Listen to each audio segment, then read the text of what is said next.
Channel के बारे में आप? ये इनका चैनल है ही नहीं, ये पूरे भोजपुरी समाज की चैनल है, हम सब कलाकारों की चैनल है। ये इंटरटेन किसी का होता नहीं है, इंटरटेन सबका होता है। और ये लॉन्च बस एक माध्यम है ये, और ये जो भी कंपनी है, मुझे लगता है कि आप सबके प्यार, जनता के दुलार के और आशीर्वाद के बदौलत ही चलने वाली है। तो ये पूरी जनता की कंपनी है, एस फॉर यू। और मेरी शुभकामना है अपने संगीत के तरफ से मैं तहे दिल से शुक्रिया अदा करना चाहूँगा संजय जी को कि एक माध्यम बन रहे हैं हमारे समाज के लिए, कि इनके ज़रिए अब अच्छे गाने, अच्छे फिल्में, अच्छी प्रतिभा जो भी लड़कों के बीच में होगी, हमारे लड़कियों के बीच में होगी, चाहे वो एक्टर हो, एक्ट्रेस हो, गायिका हो, सिंगर जो भी हो, तो एक माध्यम में बन रहे हैं। और ये बहुत कम लोगों के नसीब में होता है माध्यम किसी चीज़ के लिए बनना। तो ये हमारे लिए खुशखबरी है कि हाँ, एक कंपनी का और निर्माण हुआ हमारे भोजपुरी समाज के लिए। ये भी कहना चाहूँगा, संजय जी ने कहा कि जो भी प्रोजेक्ट वो बनाएंगे वो पूरा परिवार देख सके, इस तरह का प्रोजेक्ट बनाएंगे और ज़्यादातर नए लोगों को मौका देंगे अपने प्रोडक्शन हाउस के माध्यम से। उसके बारे में बताइए, क्या कहना चाहेंगे?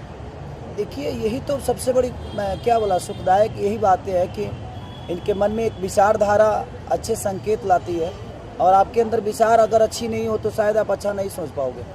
तो इनके विचारधारा में हमारे समाज के लिए अच्छा करना है, तो मेरी शुभकामना है। ये भी कहना चाहूँगा, आप देख रहे हैं 1.5 साल से जो माहौल है, लेकिन अब सब कुछ खुल चुका है, लिट्टी चोखा बम्पर बिजनेस कर रहा है। उसके बारे में बताइए कि कितना अच्छा ये पहल है कि हर चीज़ खुल चुका है, बिजनेस अच्छा हो रहा है सिनेमा का, उसके लिए बारे में बताइए, क्या कहना चाहेंगे? ये तो लोगों का प्यार है हमारे प्रति, जो हमें मोहब्बत देती हैं, चाहे वो कोविड हो या कोई भी आपदा आ जाए, वो अपने बच्चों को भूलते नहीं हैं। तो हम एक बेटे की तरह बस संघर्ष करते हैं अपने भाइयों के लिए, अपने बहनों के लिए, अपने माँ बाप के लिए। और वो परिवार हमें अगर सम्मान देता है तो हमें खुशी होती है कि हमारे परिवार में हमारी अहमियत है। कहने भाई, ये भी कहना चाहूँगा कि आज के दौर में आप देख रहे हैं बच्चे जो हैं गलत रास्ते पर जा रहे हैं। अब हाल ही में आर्यन को गिरफ्तार किया गया, उसके बारे में बताइए कि ये कितना गलत चीज़ है। देखिए, वो तो जांच का विषय है, उस पर मैं कुछ नहीं बोल सकता, लेकिन हमारे यहाँ लोग उठलाली से रोटी खा लेते हैं, लेकिन पाउडर नहीं खाते। हम लोग उठलाली से रोटी बोल के खा लेते हैं, लेकिन हम कभी पाउडर नहीं खाते। हमारे यहाँ नशा, हमारी भोजपुरी में तो मुझे लगता है कि सब लोग दूध पीने वाले ही हैं, और होगा कोई तो मुझे पता नहीं है, बस उस पे नहीं बोल सकता। ये जानना चाहेंगे, अभी आपने एक बयान दिया था अच्छे चैनल पे, जिम्मेदार चैनल पे, आपने कहा कि एक कलाकार किसी के साथ भी रोमांस कर सकता है। कुछ लोगों को बुरा लगा, खासकर एक्ट्रेस को बुरा लगा, वो इसे आपके विरोध में देख रही है, कुछ एक्टर इसको सपोर्ट में देख रही है। आप अभी भी इस बयान पे कायम है कि एक एक्टर किसी के साथ भी रोमांस कर सकता है? देखिए, मेरे कहने का मतलब कि अगर आप इंटरव्यू को सुनेंगे तो जो भी जिनको भी वो जिन्होंने भी रिएक्ट किया है, मुझे पता नहीं किसने किया है, क्योंकि उतना वक्त नहीं है कि मैं किसी का इंटरव्यू देख पाता हूँ। तो मुझे लगता है कि अगर वो इंटरव्यू मेरा सुनी होंगी तो शायद उनको समझ में आता, और विदाउट सुने अगर उन्होंने प्रतिक्रिया दिया है तो उनकी सोच है। बट मेरा कहने का मतलब है कि एक एक्टर अगर है तो उसके रिएक्शन पे ही चीज़ें होती है। अगर मक्खी इतनी बड़ी हिट हुई तो उसका रीज़न सुदीप थे, क्योंकि उनकी रिएक्शन इतनी अच्छी थी कि एक मक्खी के साथ ने उन्होंने जो एक्ट किया वो मायने रखता है। तो मैंने वही बातें कही कि मेरा अगर डायरेक्टर अगर बकरी को भी लाकर मेरे सामने खड़ा कर दे, तो अगर मेरे कॉन्सेप्ट में बकरी हीरोइन है तो मैं उसके साथ भी रोमांस करूंगा, क्योंकि वो मेरा काम है और मैं अपना कर्तव्य हमेशा करूंगा, चाहे वो जिस विधि में हो। तो मेरे कहने का मतलब कि हमेशा हम कोट पैंट थोड़ी पहनते हैं, कभी कभी अपने घर में तावल में भी रहते हैं। तो जब हम इंसान के रूप में हर भाव में, हमेशा मुझे पनीर तो मिलता नहीं है, कभी लिट्टी चोखा भी खाता हूँ। तो जब हम अपने खाने में, अपने पहनाव में हर चीज़ कर सकते हैं, तो क्या हम बकरी के साथ रोमांस नहीं कर सकते? अगर हमारा कॉन्सेप्ट कह रहा है तो, अगर हमें उसी के लिए साइन किया गया है तो हमारे रिएक्शन पे वो निर्धारित है कि मैं कितना अच्छा रिएक्ट कर रहा हूँ उस बकरी के साथ। तो मेरा मानना किसी हीरोइन को बकरी बनाना नहीं, मैं कैरेक्टर की बात किया।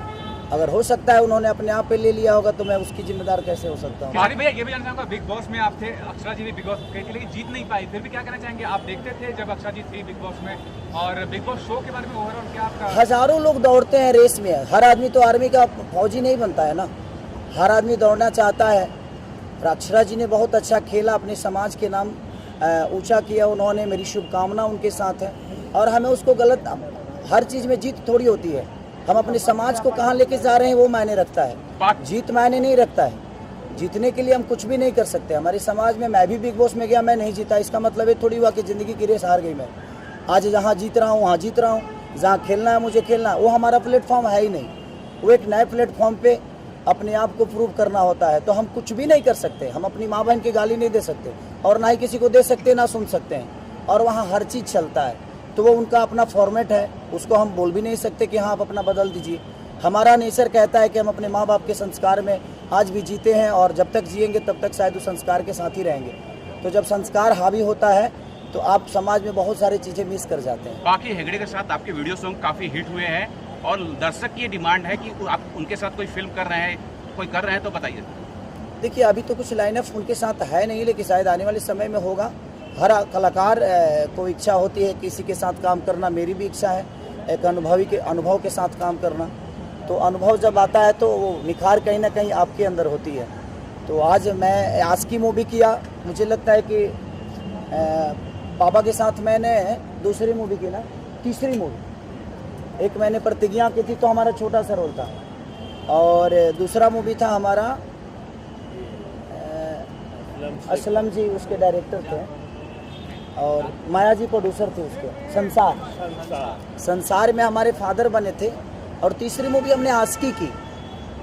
तो जो चीज़ें मेरे अंदर कमियां थी, पापा हमें बोलते थे बेटा इसको ऐसे बोलो, तो हमें अच्छा लगता है कि अपने तौर पाखी जी हमारी सीनियर हैं, तो हमें लगता है कि उनके साथ जब भी मैं काम करता हूँ या करूँगा तो उनसे कुछ ना कुछ सीखने को ही मिलेगा। संजय जी, आप पटना से आ रहे हैं, लिट्टी चोखा खाए कि नहीं पटना में? हम पटना जाए या लिट्टी ना खाएं तो काहे कभी पटना जाए। कैसे लिट्टी का भाव आज के रेट में? लिट्टी के भाव अगर करोड़ों रुपया हो जाए तब हम खाए, काहे से कि हमारा मिट्टी की चीज़ है। जोनागढ़ी लोग आई नहीं बोलते थे, वो भाई रसूलपुर चट्टी के लिट्टी के क्या भाव रहे और आज के रेट में रसूलपुर लिट्टी के क्या भाव है? भगवान पे फूल चढ़ने वाले जो चीज़ें होती हैं ना उसके भाव नहीं देखते, हमारी श्रद्धा उस लिट्टी के प्रति कितना है, हमारा श्रद्धा उस भगवान के प्रति कितना है, ये मायने रखता है। संजय जी, अगर मैं यहाँ कुणाल जी बैठे हैं, भोजपुरी के महानायक हैं, एक साइड है ट्रेंडिंग स्टार, कितनी खुशी महसूस हो रही है आपके यस फॉर यू को लॉन्च कर रहे हैं? मुझे लगता है जब से आप आए हैं उस खुशी का इजहार तो मेरे चेहरे से दिख रहा होगा आपको कि कुणाल भैया भी हमारे हैं और हमारे ट्रेंडिंग स्टार भी हमारे साथ हैं यहाँ पे। तो वाकई में मुझे बहुत ज़्यादा खुशी है। और S for you entertainment YouTube channel जो मेरा भोजपुरी आ रहा है, मैं काफ़ी दिल से खुश हूँ। इसको मैं आज से मैं स्टार्ट कर रहा हूँ और भाई का प्यार मिला, भाई के गाने भी उस पर आएंगे। दर्शकों को ये बताइए सर, इस चैनल से और कौन कौन लोग जुड़े हुए हैं? इससे 29 लोग जुड़े हुए हैं, एस फॉर यू से 29 लोग जुड़े हुए हैं। पहले तो हमारे स्टार जो हमारे ट्रेडिंग स्टार हैं किशोर यादव जी हैं, रितेश पांडे जी हैं, कल्लू जी मैं हैं। इनके जवाब देता हूँ। 29 लोग ही नहीं, भोजपुरी के जितनी श्रोता है सब इस चैनल से जुड़ी हुई है, क्योंकि हमारे 29 और खेसारी के जोड़ने से कुछ बड़ा नहीं होने वाला है। हमारी जनता जब जुड़ती है तब हमारी चीज़ें बड़ी होती है। हम माध्यम बन सकते हैं, बस किसी को चलाने के लिए हमारे जनता का प्यार और आशीर्वाद बहुत जरूरी होता है। सर, आपसे एक सवाल जानना चाहेंगे। निरहुआ जी ने अभी हाल ही में बोला कि पवन जी और केसारी जी के गाने खूब हिट हो रहे हैं, उनको अब फिल्मों पे ध्यान देना चाहिए, फिल्मों को हिट करना चाहिए। बिल्कुल, तो फिल्में तो हिट हो ही रही है। हम फिल्म पे ध्यान नहीं देते तो लिट्टी चोखा कैसे हिट होता, बाबजी कैसे चलता, हमारे एक और सिनेमा चोरी चोरी चुपके चुपके कैसे चलती, एक और सिनेमा रिलीज हुआ था मेरा प्यार किया तो निभाना, वो कैसे चलता।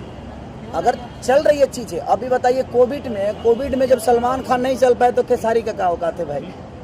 तो हमारे कहने का मतलब कि कोविड में तो कोई नहीं चला, कोविड में तो भगवान तक नहीं चले, जिन्होंने हमें जन्म दिया है, जिन्होंने हमें धरती पर लाया। एक बात बोलना चाहूँगा, ये जो लोग कहते हैं कि ध्यान देना चाहिए, चलना चाहिए, उनकी भी जिम्मेदारी होती है कि वो भी जो फिल्में कर रहे हैं उसको भी चलना चाहिए, सब भोजपुरी सिनेमा को। हाँ, ये जिम्मेदारी सिर्फ खेसारी और पवन की नहीं है, ये खेसारी और पवन की नहीं है, यहाँ director, producer, character, heroine, hero, हर आदमी का विषय है। क्योंकि हमारा सिर्फ खेसारी उस सिनेमा से नहीं जुड़ा है, भोजपुरी का भविष्य जुड़ा है। तो हम भोजपुरी के भविष्य के लिए अगर काम करते हैं तो दिनेश भैया भी काम कर रहे हैं, ये बात उनको भी ध्यान देना है, हमें भी देना है, हर कलाकार को देना है जो भोजपुरी समाज के लिए लड़ रहा है, कर रहा है और दो रोटी कमा भी रहा है और लोगों को दान भी कर रहा है और अपना परिवार भी चला रहा है। संजय जी, संजय साहब, कब तक एस फॉर यू पे खेसारी जी का गाना या कुछ प्रोग्राम आएगा? अभी आपके सामने हमारे खेसारी जी आ गए हैं, तो एस फॉर यू पे बहुत जल्द आपके सामने एंटरटेन का कोई सीमा नहीं होता और उसका टाइम नहीं कोई होता, अंतिम नहीं है। वो कभी भी आ सकता है, उसका कोई फिक्स रेट नहीं होता, ना डेट होता है। दर्शक उम्मीद पे तो पूरी दुनिया कायम है। हम अपने अंदर उम्मीदी को जगा के भगवान पत्थर को भी विश्वास जगा देते हैं। संजय जी, तो उम्मीद पे पूरी दुनिया है। संजय जी, आपसे ये जानना चाहेंगे कि आप एक नेता भी हैं, अभिनेता भी हैं, डायरेक्टर, प्रोड्यूसर, सारे चीज़ हैं, आप कितनी बड़ी जिम्मेदारी होती है कि आपके इस भोजपुरी मनोरंजन चैनल पे अश्लीलता ना आए? आप अभी तो मैं बोलूँगा कि वाकई में जो मैं करने जा रहा हूँ, और अभी तक भोजपुरी में मैं अश्लीलता मानता ही नहीं, कोई अश्लीलता चलता ही नहीं है। और हमारे जो ट्रेडिंग स्टार है हरदम अच्छा ही रहते हैं, अच्छा ही गाना गाते हैं, और तो निश्चित तौर पे एस4यू भी बहुत अच्छा ही कर लेके आएगा आपके सामने। और अभी फिलहाल मैं उसके बारे में क्या बोलूँ। देखिए, अगर आप भोजपुरी को अश्लीलता बोल रहे हैं तो पूरी समाज को गाली दे रहे हैं आप। मेरा मानना वहाँ नहीं है, क्योंकि अगर भोजपुरी में खेसारी अश्लीलता लाए हैं, पवन सिंह लाए हैं, दिनेश जी लाए हैं, मनोज जी लाए हैं, रवि जी लाए हैं, बाकी आर्टिस्ट लाए हैं, तो मुझे लगता है कि खेसारी को बड़ा करने वाला कौन है? हमारी जनता है। तो हमारी जनता अश्लील तो नहीं है। आपके अंदर कुछ कला जरूर होगा जिसकी वजह से आपको दुनिया ने प्यार और अपना बेटा बनाकर अपने गोद में बैठा लिया। तो हमारी भोजपुरी अश्लील ना थी ना है, क्योंकि हमारे यहाँ संस्कार भी उतना ही है, रिश्ते भी अनमोल हैं। हमारी मिट्टी इतनी खुशबूदार है कि मुझे लगता है कि धरती के सबसे अच्छे अन्न से लेकर फल तक हमारी मिट्टी देती है, और उसी मिट्टी के पैदाइश खेसारी लाल यादव का है, और वो मिट्टी कभी अपनी भाषा से गद्दारी नहीं कर सकती। महाराज जी भी हैं। अरे सर क्या कहेंगे सर आप खेसारी जी लॉन्च करने के लिए?